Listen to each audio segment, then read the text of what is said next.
புத்தகம் 2ஆம் அதிகாரம் வசனங்கள் 15 23 வரை.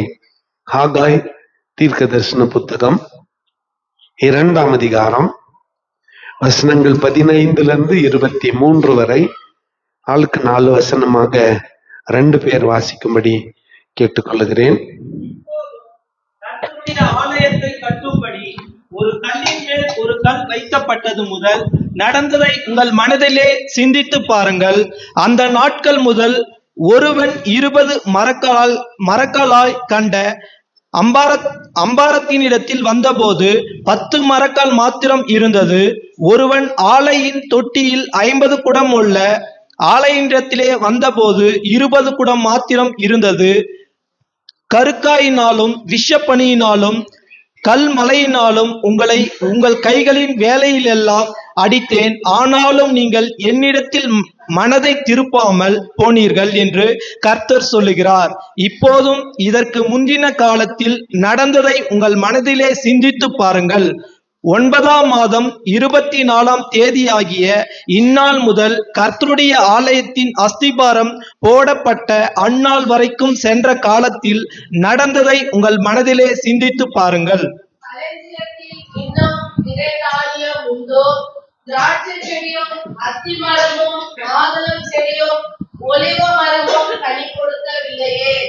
நானும் இன்று முதல் உங்களை ஆசீர்வதிப்பேன் என்று சொல்லுகிறார் என்றான்.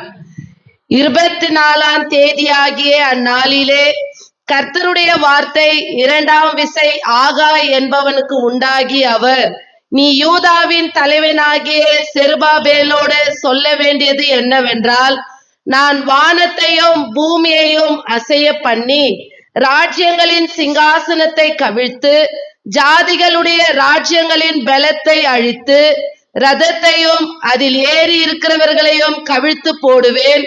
குதிரைகளோடு அவைகளின் மேல் ஏறி இருப்பவர்களும் அவரவர் தங்கள் தங்கள் சகோதரனின் பட்டயத்தினாலே விழுவார்கள். எல்லாம் சேர்ந்து 23ஆம் வசனத்தை வாசிக்கலாம். சேனைகளின் கர்த்தர் சொல்லுகிறார்,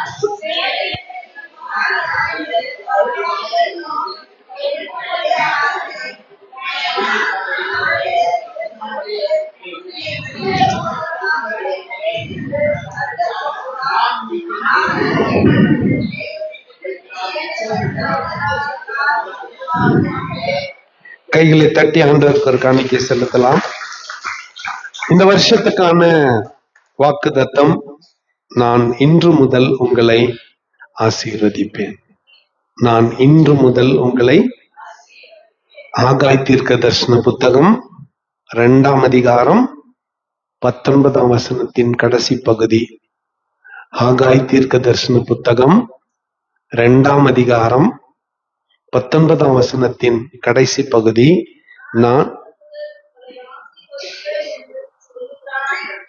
நான் இன்று முதல் உங்களை ஆசீர்வதிப்பேன் என்று எல்லாம் சேர்ந்து சொல்லலாமா?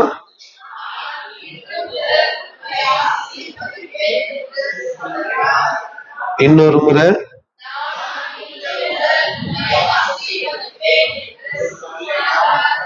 இன்னொரு முறை.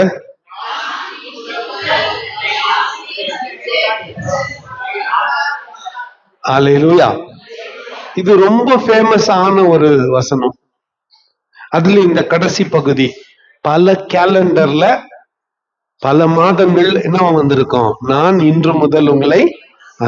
ஆனா அது அப்படியே மேல படிக்காம கீழே படிக்காம வெறும் அதை மட்டும் எடுத்துக்கின்னு, இன்று முதல் நான் உன்னை ஆசீர்வதிப்பேன் என்று சொன்னீரே, என்று முதல்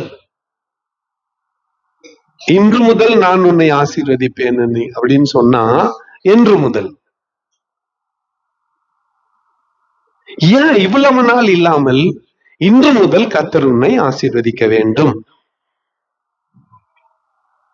இதுக்கு இந்த ஆகாய் தீர்க்க தரிசன புத்தகத்தின் பின்னணி தெரிய வேண்டும். 2 நாள் ஃபாஸ்டிங் பிரேயருக்கு வந்தவங்களுக்கு ஏறத்தாழ தெரியும், உபாச கூட்டத்துக்கு வந்தவங்களுக்கு தெரியும். அடிமைதனத்தின் நாட்களில இந்த புத்தகம் எழுதப்பட்டது. பிசி 520வது ஆண்டு. கர்த்தர் ஆகாய் என்கின்ற தீர்க்கதரிசியோடு பேசுகிறார். என்னன்னு பேசுறாரு? செயல்தியேலின் குமாரனாகிய செருபாபேலுக்கும், அப்புறம் யோத்சதாக்கின் குமாரனாகிய யோசுவா என்னும் பிரதான ஆசாரியனுக்கும், மீந்திருக்கிற ஜனங்களுக்கும் நீ சொல்ல வேண்டியது என்னவென்றால், இந்த செருபாபேல் என்பவன் மக்களின் தலைவன். அவன் தலைமையில சின்ன சின்ன குழுக்களாக 50 பேரா பாபிலோன்ல இருந்து ஏறத்தாழ 50,000 பேர் மறுபடியுமா எருசலேமுக்கு வந்தாங்க. ஒன்னா 50,000 பேர் ஊர்வலமா வரல, 50 பேரா சின்ன சின்ன குழுவா சேர்த்து அவங்கள பாபிலோன்ல இருந்து இவன் எருசலேமுக்கு வழி நடத்தினான். திரும்பி வந்த ஜனங்கள், தேவாலயம் பாழாய் கிடக்கிறது,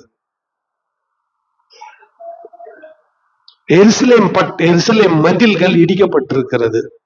இந்த நிலைமையில திரும்பி வந்தவங்க தேவனுடைய ஆலயத்தை கட்ட இன்னும் வேலை வரவில்லை என்று சொல்லி தங்களுக்கு சொந்த வீடுகளை கட்ட ஆரம்பித்தார்கள்.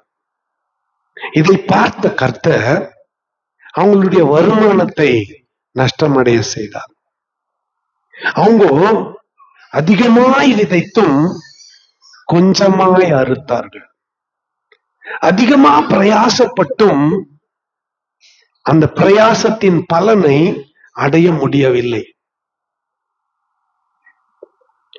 வானத்திலிருந்து பனியோ மழையோ பொழியவில்லை. பஞ்சம் அல்லது வறுமை அல்லது வறட்சி வந்து இவர்கள் மீது விழுந்தது.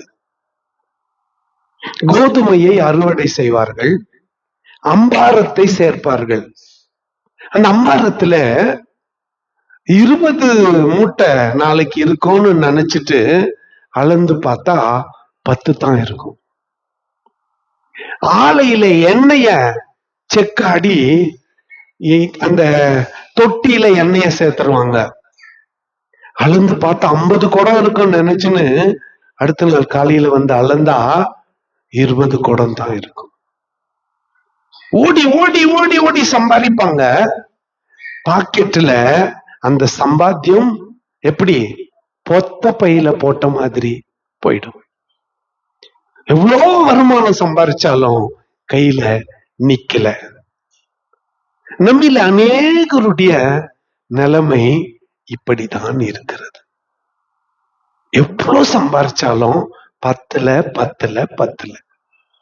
ஆண்டவர் சொல்றாரு, உன் களஞ்சியத்திலிருந்து கூடையில நீ தூக்கின்னு வரப்போ நானே ஊதிட்டேன்றார். நானே ஊதிட்டேன். ஏன்? நீங்க எல்லாரும் அவன் தன் சொந்த வேலையை செய்து கொண்டு இருக்கிறீர்கள். என்னுடைய ஆலயம் பாழாய் கிடக்கிறது. மலை மேல ஏறி மரத்தை வெட்டி கொண்டு வந்து எனக்கு ஆலயம் கட்டுங்கள், கர்த்தர் அதிலே பிரியப்படுவார் என்று சொல்லுகிறான். இப்ப இந்த 2 பேர், குறிப்பா 3 பேரு ஒரு கூட்டணி அமைச்சாங்க. அதுல ஆசாரியனாகிய யோசுவாவும் ஜனங்களின் தலைவனாகிய செருபாபேலும் ஒன்னா சேர்ந்து ஜனங்களை ஒருமுகப்படுத்தி கர்த்தருடைய வேலையை ஆரம்பித்தார்கள். ரொம்ப துல்லியமான தீர்க்க தரிசனம் இது. தரியு ராஜா அரசாண்ட 2ஆம் வருஷம் 6ஆம் மாதம் 1 தேதி. எப்படி சொல்லுங்க? 2வது வருஷம் 6ஆம் மாதம் 1 தேதி முதல் முறை ஆண்டவருடைய வார்த்தை வருது. 2வது முறை 7ஆம் மாசம் 21ஆம் தேதி, 51 நாள் கழிச்சு. அப்போ ஜனங்கள் எல்லாம் பயந்து, அங்க கர்த்தர் சொல்லுகிற முதல் வாக்கு தத்தம் வாசிக்கலாம் 13ஆம் வசனத்திலே, 1ஆம் அதிகாரம். அப்பொழுது கர்த்தருடைய தூதனாகிய ஆகாய் கர்த்தர் தூது அனுப்பிய வார்த்தையின்படி ஜனங்களை நோக்கி, நான் உங்களோடு இருக்கிறேன் என்று கர்த்தர் சொல்லுகிறார். எப்போ? 12ஆம் வசனம் கடைசி பகுதி, ஜனங்கள் கர்த்தருக்கு முன்பாக பயந்திருந்தார்கள். நல்லா கவனிங்க. இன்று முதல் நான் உங்களை ஆசீர்வதிப்பேன் என்ற வாக்குத்தத்தம் ரோட்ல போறவங்களுக்கெல்லாம் இல்ல, அதோ அங்க அப்படி போறவங்களுக்கு இல்ல. ஃபர்ஸ்ட் ஜனங்கள் கர்த்தருக்கு முன்பாக, யார் கர்த்தருக்கு பயப்படுகிறார்களோ அவர்களோடு கூட கர்த்தர் இருக்கிறார். ஒரு அல்லேலூயா சொல்லுங்க. நீ கர்த்தருக்கு பயந்தா கர்த்தர் உன்னோடு கூட இருக்கிறார் என்று இந்த பகுதி சொல்லுகிறது. இப்ப நீ கர்த்தருக்கு பயந்த, கர்த்தர் உன்னோடு இருக்கிறார். 14ஆம் வசனத்தின் கடைசி பகுதி சொல்லுகிறது, தங்கள் தேவனாகிய சேனைகளுடைய கர்த்தரின் ஆலயத்திலே வேலை செய்தார்கள். கர்த்தருக்கு பயப்படணும், கர்த்தர் கூட இருக்கிறாரு, கம்பளி போத்தின்னு தூங்கிடக்கூடாது.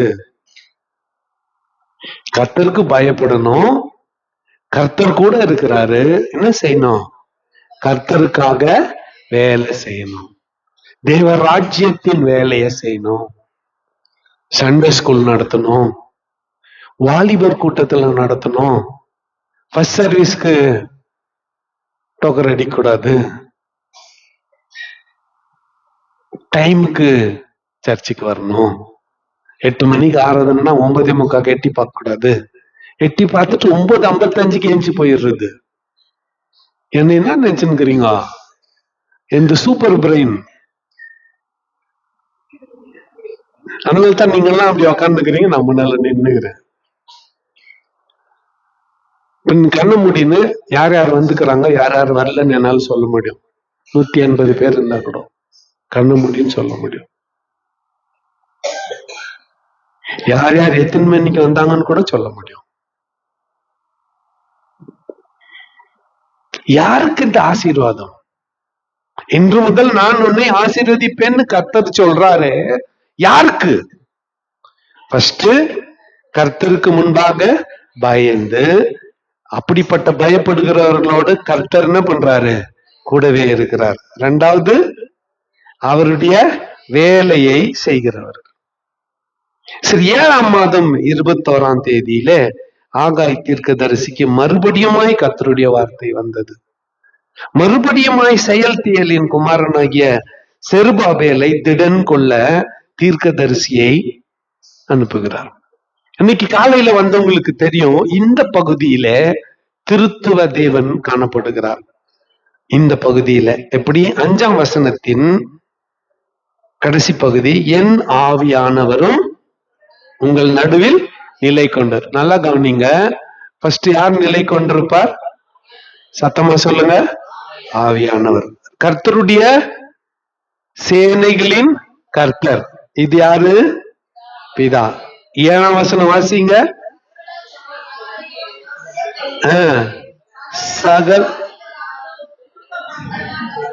சகல ஜாதிகளாலும் விரும்பப்பட்டவர் வருவார். இது யாரு? சொல்லுங்க. இப்ப பிதாக்குறாரு, பரிசுத்த ஆவியானவர் இருக்கிறாரு, குமாரனாகிய இயேசு கிறிஸ்துவும் இருக்கிறாரு. ஒருத்தர் இருந்தாலே இடம் அசைஞ்சிரும், ஒருத்தர் இருந்தாலே நோய் ஓடிடும், ஒருத்தர் இருந்தாலே பலவீனம் ஓடிடும், ஒருத்தர் இருந்தாலே வறுமை ஓடிடும். 3 பேரும் இருக்கிறாங்க. ஹலோ, 25ல 3 பேரும் கூட இருக்கிறாங்க. யார் யாரு? பிதா, குமாரன், பரிசுத்த ஆவியானவர். அப்போ நீ ஆசீர்வாதம் பெற்றுக்கொள்வது நிச்சயம். அவர் உன்னை ஆசீர்வதிப்பது சத்தியம், சத்தியம், சத்தியம். அவர் சொல்றாரு 8ஆம் வசனத்துல, வெள்ளியும் என்னுடையது, பொன்னும் என்னுடையது.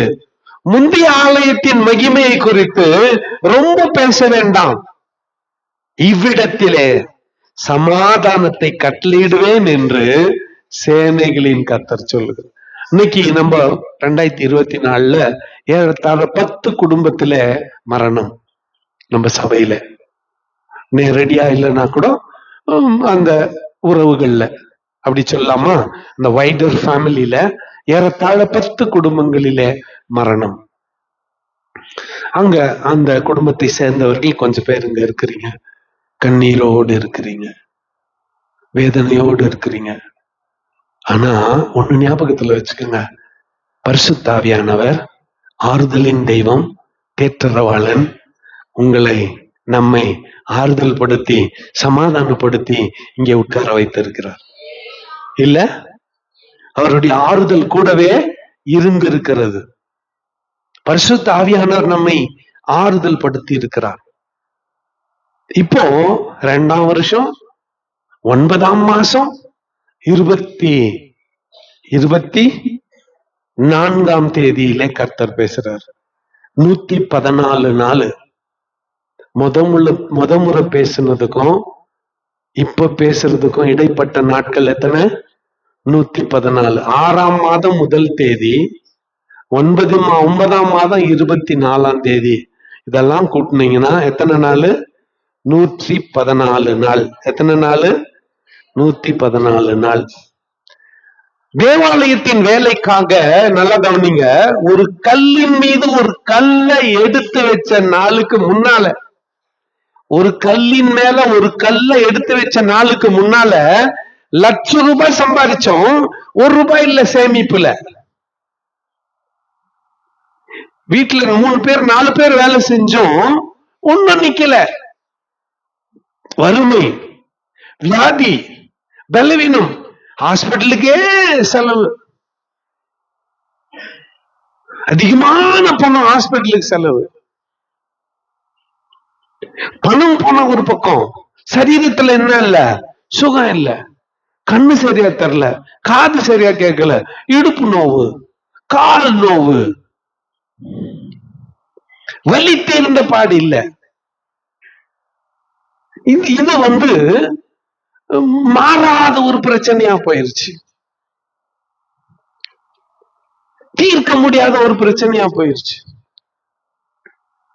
நம்மால ஒண்ணுமே செய்ய முடியாத ஒரு நிலைமையா போயிருச்சு. இதெல்லாம் எப்போ?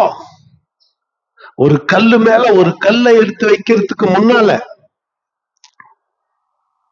20 மரக்கால் வரும்னு பார்த்தா 10 மரக்கால் வந்தது எப்போ? அவருடைய வேலையை செய்யறதுக்கு முன்னால. 50 குடம் 20 குடமா மாறினது எப்போ? அவருடைய வேலையை செய்யறதுக்கு முன்னால.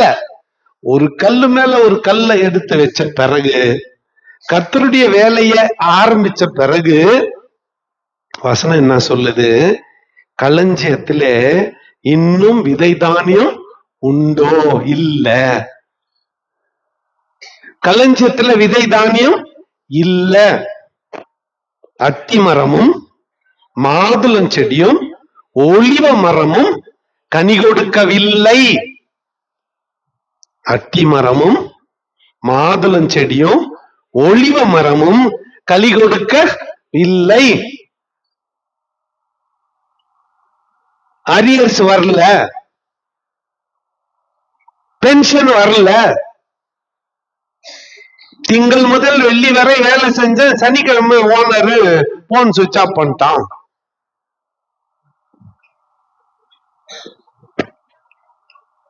சொன்ன ட்ரெயின்ல சனிக்கிழமை நீங்க வந்து பாருங்களேன், பேசின்னு வருவாங்க.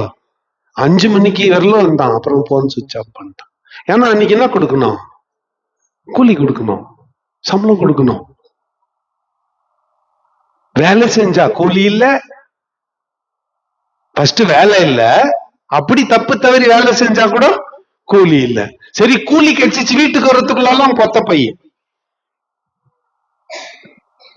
இந்த நிலைமையில இருந்துச்சு எப்போ? ஒரு கல்லு மேல ஒரு கல்லை எடுத்து வைக்கிறதுக்கு முன்னால.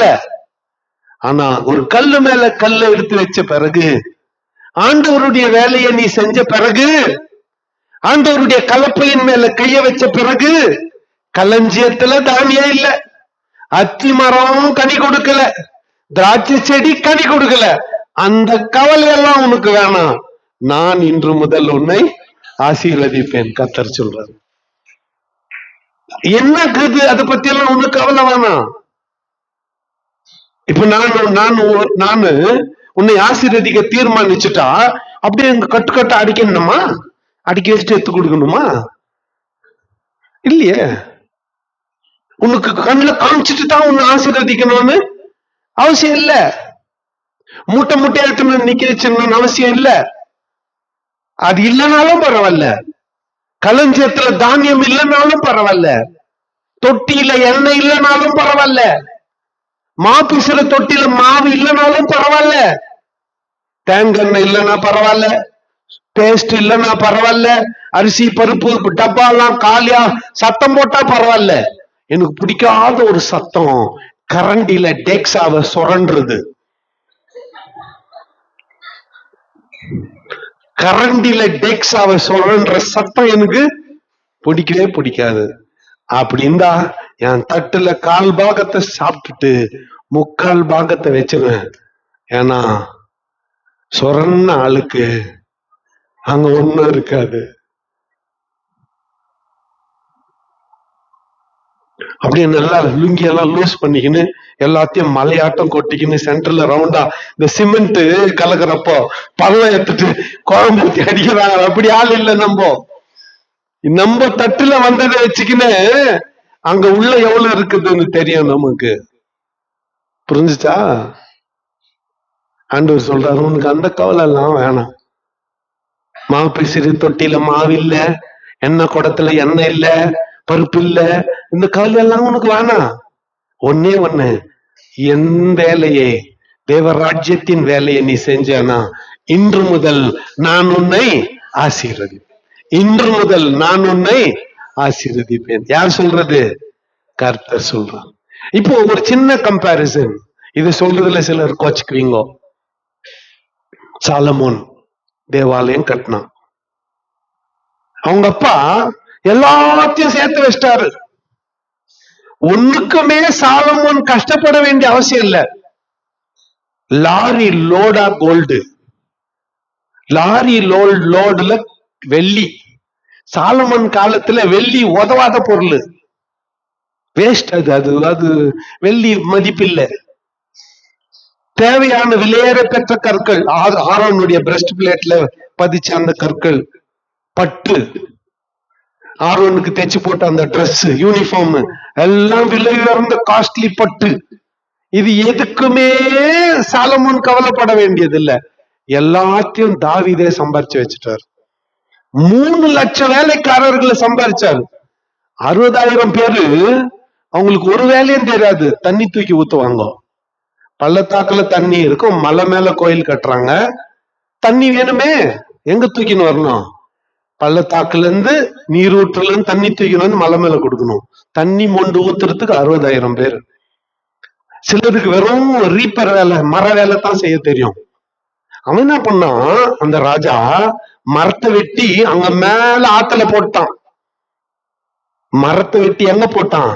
ஆத்துல அங்க போட்டான். இங்க துறையில சாலமோன் நின்று அத்தஸ்துக்குனான். சாலமோன் ஆளுங்க லாரில எல்லாம் சுமந்துன்னு வரல, மாட்டு வண்டியில சுமந்துன்னு வரல, வெள்ளத்துல மரத்தை போட்டாங்க, இங்க எடுத்துக்கினாங்க.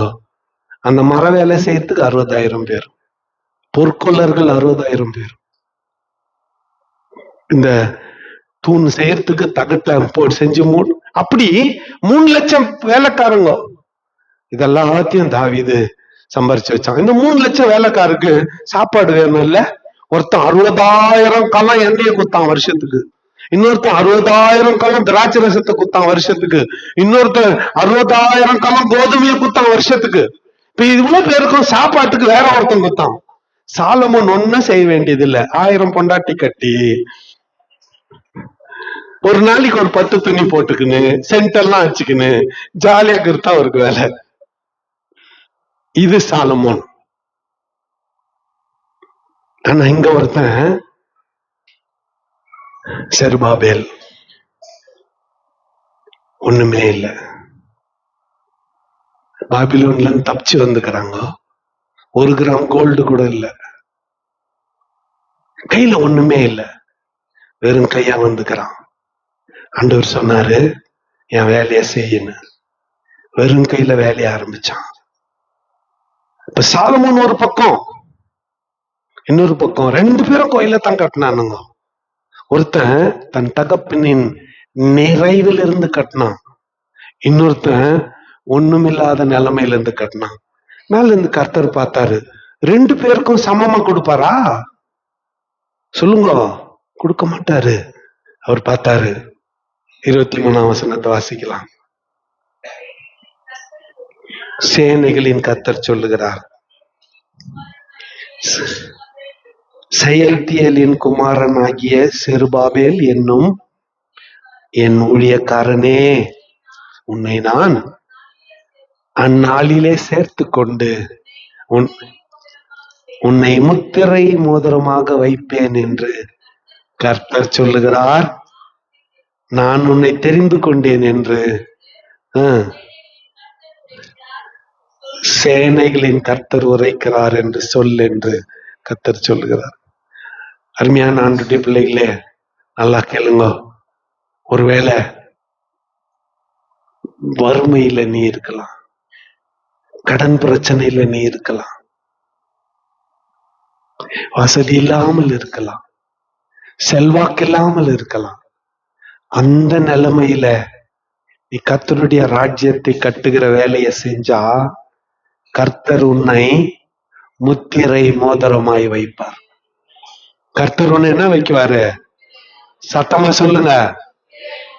இந்த முத்திரை மோதிரத்தை பத்தி ஒரு வார்த்தை சொல்றேன். இயேசுநாதர் அடக்கம் பண்ணிட்டாங்க, கல்லு போட்டு மூடிட்டாங்க, சுத்தி சீல் போட்டாங்க. பிலாத்தினுடைய மோதிரத்தை எடுத்துன்னு போய் அரக்கிலாத்தை தொட்டு எடுத்துன்னு போய் என்ன வச்சாங்க? முத்திரை குத்துனாங்க. அப்படிப்பட்ட ஒரு மோதிரம் அது, முத்திரை மோதிரம். நீ கர்த்தருக்காக பிரயாசப்பட்டால் நீ ஆண்டவருடைய கரத்துல இருக்கிற முத்திரை மோதிரமா இருக்கிற. ஒரு அல்லலே சொல்லுங்க. இதோட நிக்கல. சகரியா 4ஆம் அதிகாரம் 6ஆம் 7ஆம் வசனத்தை வாசிக்கலாம், அல்லது 10 வரை வாசித்து நிறைவு செய்யலாம். சகரியா 4:6 10 வரை. அப்பொழுது அவர், இதே செருபாபேலுக்கு சொல்லப்படுகிற கர்த்தருடைய வார்த்தை என்னவென்றால் கேளுங்க, பலத்தினாலும் அல்ல, பராக்கிரமத்தினாலும் அல்ல, என்னுடைய ஆவியினாலேயே ஆகும் என்று சேனைகளின் கர்த்தர் சொல்லுகிறார். பெரிய பர்வதமே, நீ எம்மாத்திரம்? செருபாபேலுக்கு முன்பாக நீ சம பூமியாவாய். தலைக்கல்லை அவன் கொண்டு வருவான், அதற்கு கிருபை உண்டாவதாக, கிருபாய் உண்டாவதாக என்று ஆர்ப்பரிப்பார்கள் என்றான். பின்னும் கர்த்தருடைய வார்த்தை எனக்கு உண்டாகி, அவர், நல்லா கேளுங்க, செருபாபேலின் கைகள் இந்த ஆலயத்துக்கு அஸ்திபாரம் போட்டது. அவன் கைகளை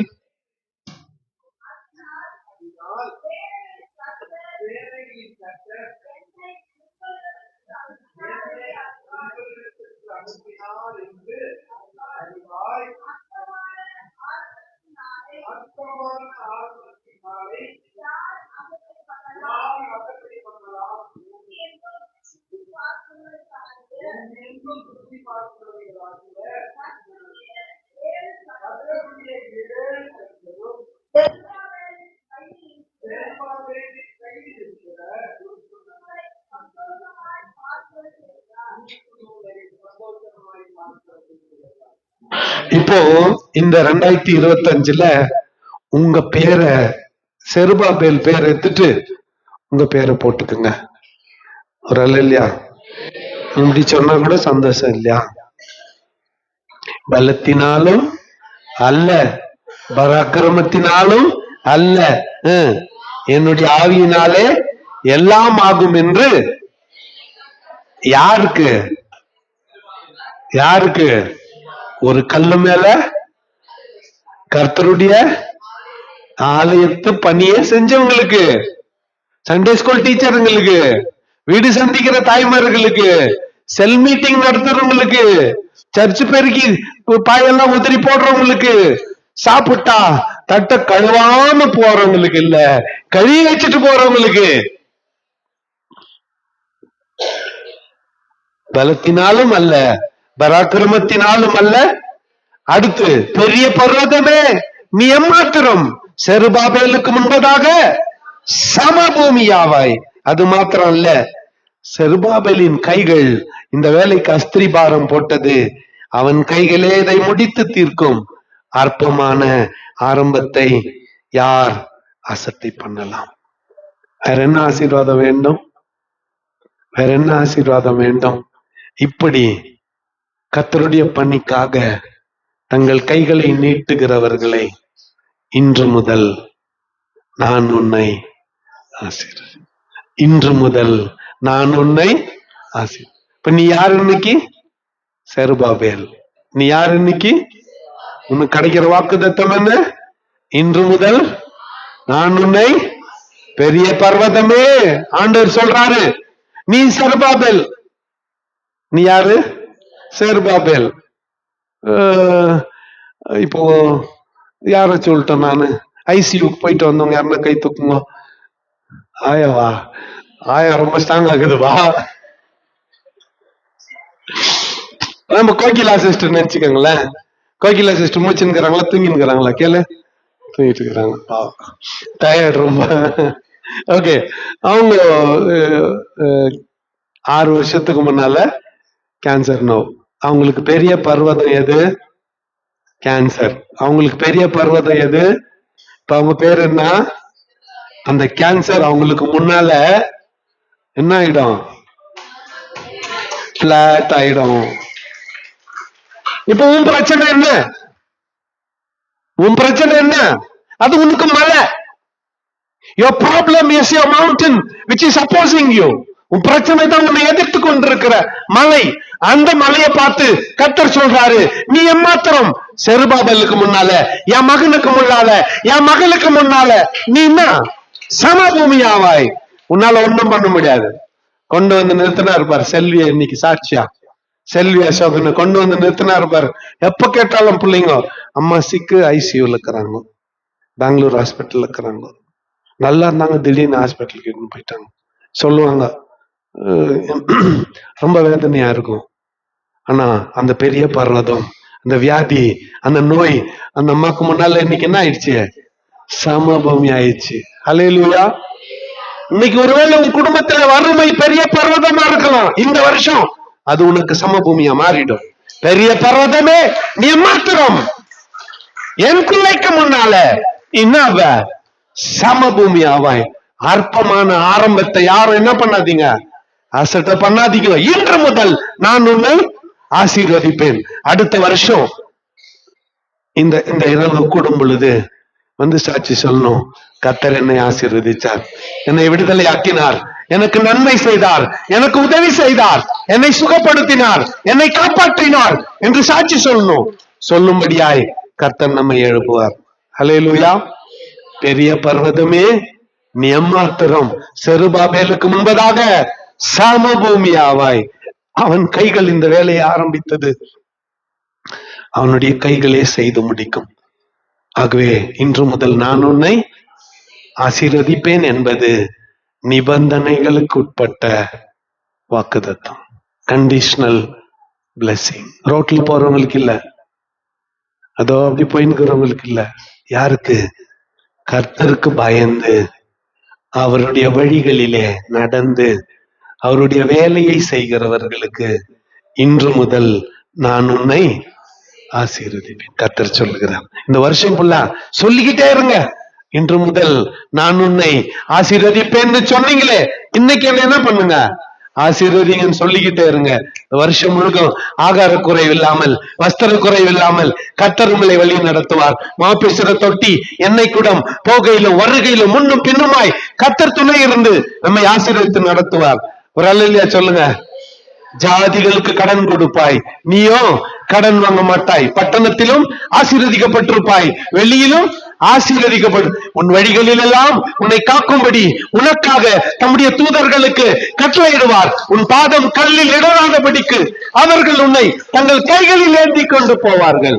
உன் ஜீவனுள்ள நாள் எல்லாம் as long as you live, நல்லா சொல்றது கேளுங்க, as long as you live, உன் ஜீவனுள்ள நாளெல்லாம் நீ வேணான்னு சொன்னா கூட நன்மையும் கிருபையும் உன்னை தொடரும்.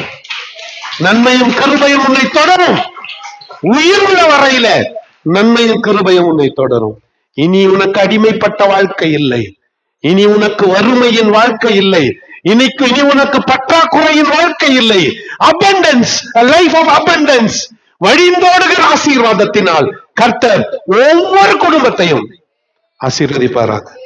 இந்த ஆண்டு ஒவ்வொரு குடும்பத்தையும் வழிந்தோடுகிற ஆசீர்வாதத்தினால கர்த்தர் ஆசீர்வதித்து வழி நடத்துவாராக. அப்படியே கண்ண மூடி வலது கையை தலைமையில வைக்கலாம். விசுவாசத்தோடு உங்களுக்காக இந்த ஜெபத்தை நான் ஏறெடுக்க போகிறேன். எங்களை அதிகமாய் நேசிக்கிற எங்கள் நல்ல ஆண்டவரே, ஆசீர்வதிக்கப்பட்ட இந்த நல்ல புதிய நாளுக்காக, புதிய ஆண்டுக்காக உமக்கு நாங்கள் நன்றி சொல்லுகிறோம்.